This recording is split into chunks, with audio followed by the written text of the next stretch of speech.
Hello दोस्तों, मैं हरीश मिश्रा स्वागत करता हूं आपका अपने YouTube channel fine art education point में।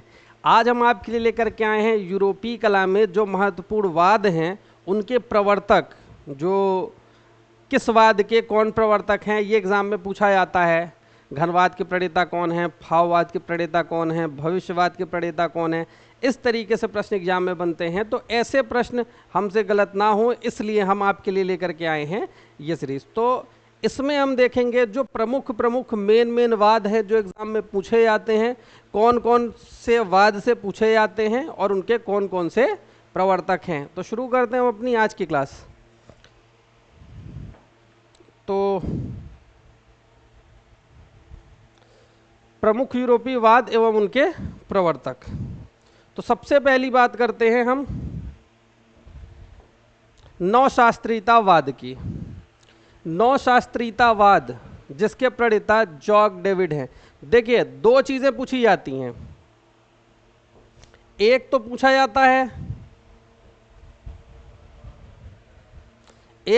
जाता है आपसे किसके प्रणेता कौन है, और एक पूछा जाता है कि ये कहां पर पल्लवित हुआ था या कहां इसका उदय हुआ था, ये वाद का जन्म किस देश में हुआ था। एक तो ये चीज पूछती है। तो दो चीजें हमें ध्यान रखनी, किस वाद के प्रणेता कौन है और वो वाद कहां हुआ था।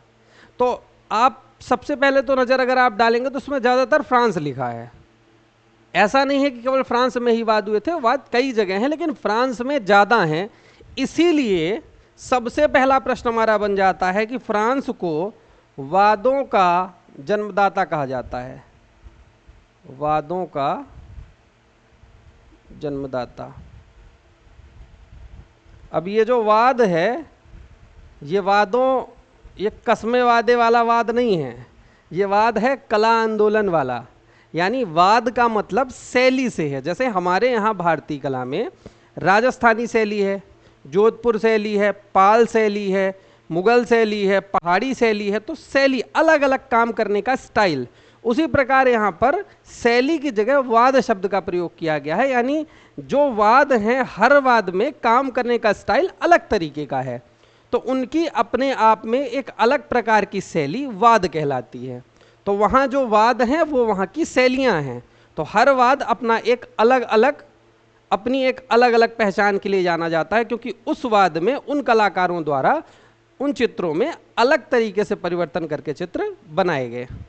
तो सबसे पहला है नवशास्त्रीयतावाद। नवशास्त्रीयतावाद के जो प्रणेता हैं, जो प्रवर्तक हैं, वो जॉक डेविड हैं। कभी आए नवशास्त्रीयतावाद के प्रणेता किसे कहा जाता है, नवशास्त्रीयतावाद का प्रणेता, तो हम लिखाएंगे जॉक डेविड को। नवशास्त्रीयतावाद कला आंदोलन कहाँ पल्लवित हुआ या कहाँ शुरू हुआ, तो फ्रांस में शुरू हुआ था। दूसरा है स्वच्छंदतावाद। इसी को रोमांसवाद के नाम से भी जाना जाता है। चाहे स्वच्छंदतावाद आ जाए और चाहे रोमांसवाद आ जाए।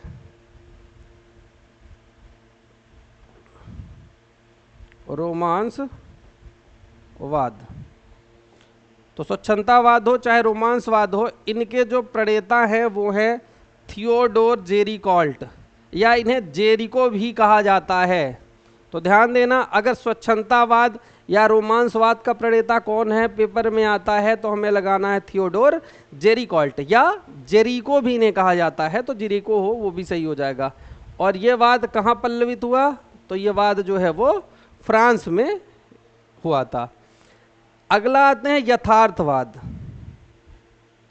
यथार्थवाद के बारे में पूछे तो हमें ध्यान रखना है ओनार दोमी इस वाद के प्रवर्तक माने जाते हैं, या हम कहें इस वाद के प्रणेता माने जाते हैं। किसके, यथार्थवाद के। यथार्थवाद के प्रणेता कौन है, ओनार दोमी। कहां पर यह वाद शुरू हुआ था, तो यह वाद संबंधित है फ्रांस से ही। तो दो चीजें ध्यान रखनी, वाद के प्रवर्तक कौन थे और किस जगह पर पल्लवित हुआ था। अगला है प्रभाववाद। प्रभाववाद हम देखेंगे, प्रभाववाद की शुरुआत क्लोद मोने ने की थी। ठीक है, इसमें दो शब्द बनते हैं, प्रभाववाद का बीजारोपण किसने किया और प्रभाववाद को जन्म किसने दिया। तो प्रभाववाद का जो बीजारोपण है उसकी बात करेंगे तो एडगर माने या एडवर्ड माने फिर जाएंगे, लेकिन अगर जन्म की बात होगी, प्रवर्तक की बात होगी, तब क्लोद मोने हो जाएंगे। तो प्रभाववाद के जन्मदाता या प्रवर्तक क्लोद मोने, कहाँ, फ्रांस में। राइट आंसर हो जाएगा फ्रांस। नेक्स्ट क्वेश्चन आएगा नव प्रभाववाद।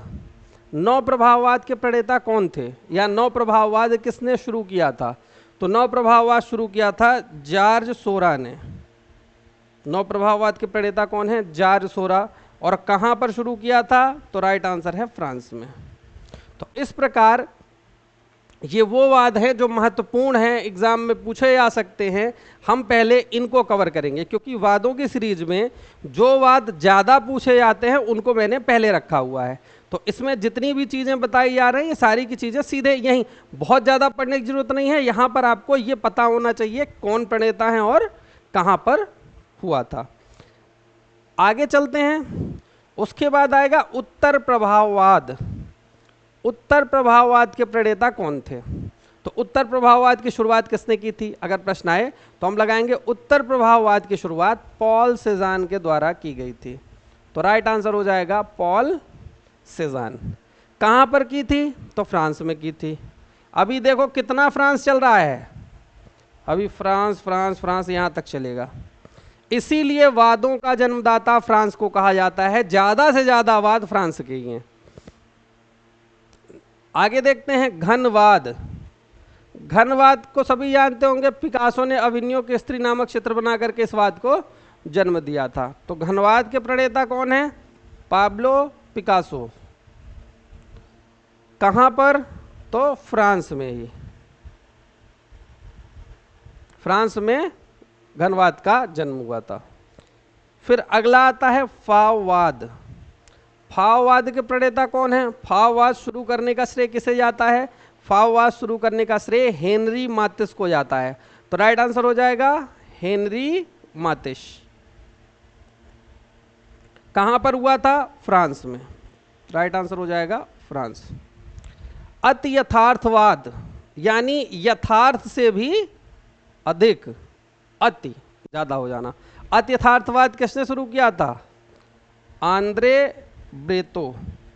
अति यथार्थवाद के जो प्रणेता हैं वो आंद्रे ब्रेतो माने जाते हैं। तो इसका राइट आंसर होगा, जब भी कभी प्रश्न बनेगा, अति यथार्थवाद के प्रणेता कौन है? आंद्रे ब्रेतो हैं। कहाँ शुरू हुआ था अति यथार्थवाद? फ्रांस में। क्योंकि ये प्रश्न पूछा जाता है, ये वाद कहाँ से संबंधित है, किस देश से संबंधित है? इटली से है, फ्रांस से है, जर्मनी से है, यह प्रश्न में पूछा जाता है। ठीक है। अगला है अभिव्यंजनावाद। अभिव्यंजनावाद के प्रणेता कौन थे? तो अभिव्यंजनावाद के जो प्रणेता हैं वो हैं एडवर्ड मुंक। कौन है अभिव्यंजनावाद के प्रणेता? एडवर्ड मुंक। और कहाँ ये वाद हुआ है? अब हो गया बदलाव, अब आप फ्रांस को यहां से चेंज करो। पहला वाद जो फ्रांस में नहीं है, ये ध्यान रखो, कौन सा? अभिव्यंजनावाद। आपको ये देखो, जब हमें ये याद रखना होगा कि कौन से फ्रांस में नहीं हैं और कौन कौन से फ्रांस में हैं, तो ज़्यादातर फ्रांस में हैं, तो हमें वो नहीं याद करना है जो फ्रांस में है, हमें उन वादों को याद कर लेना है जो फ्रांस में नहीं हैं। जैसे अभिव्यंजनावाद, ये हमारे दिमाग में होना चाहिए कि अभिव्यंजनावाद जो है ये फ्रांस में नहीं है। तो कहाँ पर है? फ्रांस में नहीं है तो जर्मनी में है। राइट आंसर जर्मनी हो जाएगा। आगे देखते हैं दादावाद। अब देखो, अब जितने भी हैं इस लिस्ट के बाद जर्मनी से शुरू हुआ, अब यहाँ पर कोई फ्रांस में नहीं है, सब बाहर बाहर के हैं। ठीक है। अब देखते हैं आगे दादावाद। दादावाद के प्रणेता कौन थे? दादावाद के प्रणेता थे मार्सेल द्यूशावा पिकाबिया। यानी अगर पूछे दादावाद के प्रणेता या प्रवर्तक या दादावाद के जन्मदाता कौन है, तो मार्सेल द्यूशाया पिकाबिया हैं। कहाँ पर हुआ था दादावाद का जन्म? ज्यूरिख स्विट्जरलैंड में दादावाद का जन्म मार्सेल द्यूशावा पिकाबिया के द्वारा किया गया था। जैसे घनवाद में पिकासो और ब्राक दो लोगों को देखते हैं, उसी प्रकार यहाँ पर मार्सेल द्यूशावा पिकाबिया देखते हैं। अगर किसी एक को चुनना हो तब हमेशा मार्सेल द्यूशा को चुना जाएगा। भविष्यवाद की बात करेंगे। भविष्यवाद के जो प्रणेता हैं, भविष्यवाद को जिन्होंने जन्म दिया वो हैं फिलिप्पो तमस्सो मारिनेत्ती। तो भविष्यवाद के प्रणेता या भविष्यवाद के जन्मदाता कौन माने जाएंगे? फिलिप्पो तमस्सो मारिनेत्ती। इतना बड़ा नाम है कि 3 लोगों का नाम याद हो जाएगा। अगर इनको ना याद करे किसी और का नाम याद करते हो, 3 लोगों का नाम एक आदमी के बराबर है। तो फिलिप्पो तोमासो मारिनेत्ती किससे हैं? भविष्यवाद से संबंधित हैं।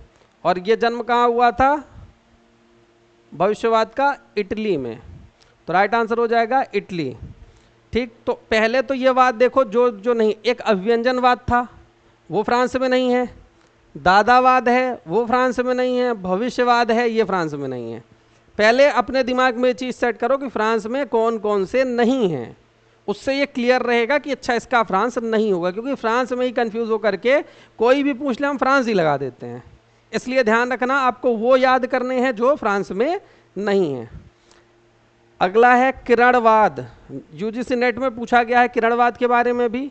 किरणवाद के प्रणेता या प्रवर्तक कौन है? तो किरणवाद के प्रणेता या प्रवर्तक हैं मिखाइल लारियोनोव। मिखाइल लारियोनोव द्वारा किरणवाद को जन्म दिया गया था। वाद क्या है मैंने पहले ही बता दिया, वाद मतलब एक प्रकार की शैली है, एक विशेष प्रकार के काम करने का स्टाइल है। ये कहाँ शुरू हुआ था? पीटर्सबर्ग रूस में। किरणवाद का जन्म कहाँ हुआ था? पीटर्सबर्ग रूस में हुआ था। नेक्स्ट क्वेश्चन देखते हैं। क्वेश्चन देख रहे हैं, क्वेश्चन बन सकता है नवलचीलवाद से। नवलचीलवाद के प्रणेता या प्रवर्तक कौन थे? तो नवलचीलवाद के जो प्रणेता व प्रवर्तक थे वो पिएट मोद्रियान थे। तो इसका आंसर हो जाएगा पिएट मोद्रियान। और नवलचीलवाद जो है ये किस देश में जन्म हुआ इसका? तो हम देखेंगे एम्स्टर्डम नीदरलैंड में। नीदरलैंड में हमें नवलचीलवाद देखने को मिलेगा। तो राइट आंसर हो जाएगा एम्स्टर्डम नीदरलैंड। फिर आगे आएगा सर्वोच्चवाद। सर्वोच्चवाद का उदय कहाँ हुआ? तो देखेंगे सर्वोच्चवाद का उदय मॉस्को एवं रूस में हुआ था। किसने किया था? तो काजिमर माल्विच। ठीक है, तो सर्वोच्चवाद के प्रणेता कौन है? काजिमर माल्विच। कहाँ हुआ था? मॉस्को रूस में। ये लिस्ट बहुत जरूरी है, खासकर वेस्टर्न आर्ट से संबंधित। यहाँ से एक आध प्रश्न बनने तय रहते हैं अगर वेस्टर्न से प्रश्न बनेंगे तो। अब इसके बाद हम चलते हैं आगे। आगे इसमें नहीं है, इसके बाद ये मेन जो वाद थे वो हमारे कंप्लीट हो जाते हैं। इसके बाद कुछ और हम चाहें तो इसमें देख सकते हैं, जैसे एक हम इसी में देख लेते हैं पॉप कला।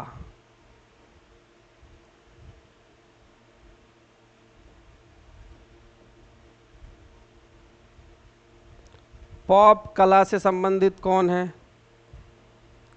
पॉप कला से संबंधित कौन है? ये दो भी खूब पेपर में पूछे गए हैं।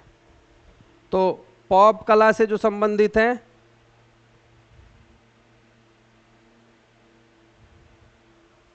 पॉप कला विक्टर वासरली। विक्टर वासरली। और पॉप कला के प्रणेता जो हैं, पॉप कला के वो रिचर्ड हैमिल्टन हैं। प्रणेता रिचर्ड हैमिल्टन है। Richard Hamilton. कहीं कहीं हम देखेंगे प्रसिद्धि की बात आएगी तो एंडी वारहोल, पॉप कला में एंडी वारहोल का भी नाम आएगा। ठीक है, और एंडी वारहोल और विक्टर वासरली इन दोनों से खूब प्रश्न बने हैं कि एंडी वारहोल का संबंध किस कलावाद से है? पॉप कला से है। विक्टर वासरली का संबंध किससे है? ऑप कला से है। ऑप कला को नेत्री कला के नाम से भी जाना जाता है। कौन सी कला? नेत्री कला के नाम से भी जाना जाता है। तो इस प्रकार ये जो वाद हैं ये एग्जाम के पॉइंट ऑफ व्यू से जरूरी हैं और ये हमें तैयार करके रखने हैं ताकि अगर यहाँ से प्रश्न बने तो एकदम सटीक हमें पता हो कि इस वाद के प्रणेता ये हैं और इस देश में इस वाद की शुरुआत हुई थी। पूरा वाद यहाँ पर नहीं पढ़ा रहे हैं, जो मेन जरूरी हैं 3 चीजें वही चीज बता रहे हैं, नाम, प्रवर्तक और देश।